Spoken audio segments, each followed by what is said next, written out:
The task for today is to show a how-to video. But my husband makes the perfect hard-boiled eggs every single time, guaranteed. Except last time because he did something different. Didn't have time. He ran out of time, and so he cheated. And because he cheated, they didn't come out perfect.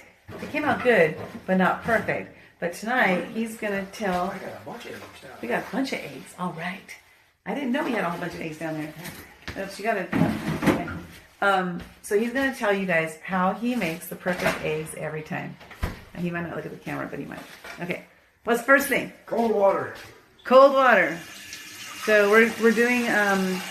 he, not we. He's doing 1 dozen eggs.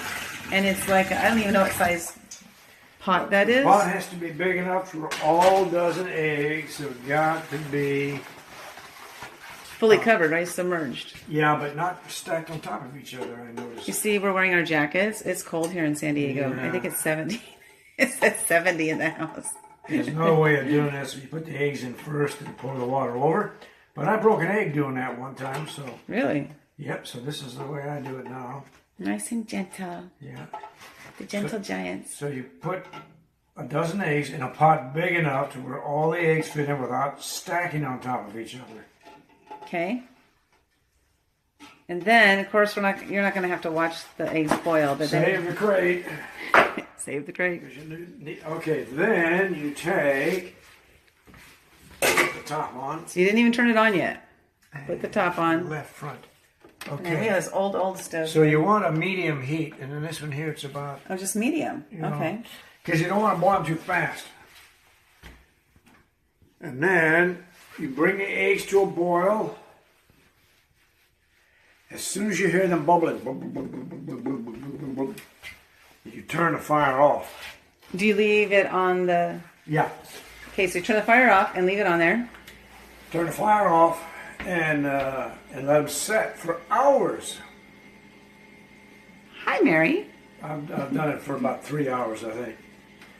Then, when the water is cooled down enough to where you can pour it off and take your eggs out, put your eggs back in and refrigerate them immediately after that.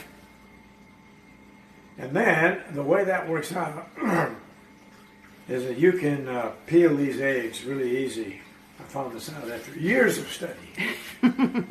You crack the egg. Crack the egg. And then you take... Too bad we don't have a sample because we ate all the eggs. Yeah, we can do it later. You take, and with a light touch. But you crack it all the way around, right? Yeah, crack it all the way around. But not too much crack because you got little cracks. But you want some big cracks. And then you take with a light touch and you twist the egg. Just like that. And all the shells fall. It just falls off in a couple of big pieces. And then you got an egg. And since it's not overboiled, the egg is delicious. And it doesn't have any gooey in it. And it's perfect. And it's not so hard boiled that it's rubberized. Yeah. And so.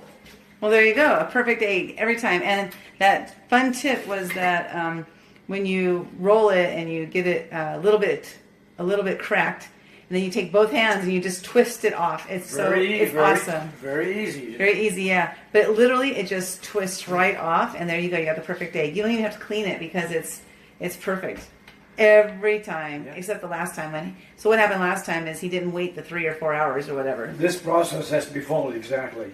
Exactly. Start with cold water, you slow boil, not real slow, medium heat. And once it starts to go blah, blah, blah, blah, blah, blah, blah, you turn it off immediately. You don't let it boil for very long. Keep it on the same burner. Yeah, because those eggs will continue to cook even with just hot water, really. I mean, it doesn't have to be boiling for very long. All right, that's how it works. Okay, there you go. Perfect egg every time. You guys have a great night. See you tomorrow.